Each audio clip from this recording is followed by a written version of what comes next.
I've got a machine here. It's been here since about 1993, I think. And it'll be here till about 2333. I'm not walking in, but I'm going to try and do a zoom here. It might get shaky. It's an old P&H. It's sunk, and it's been that sunk for maybe 17, 18 years.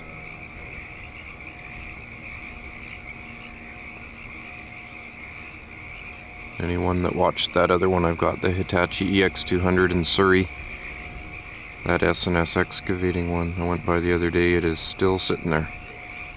So it'll be there for a while too.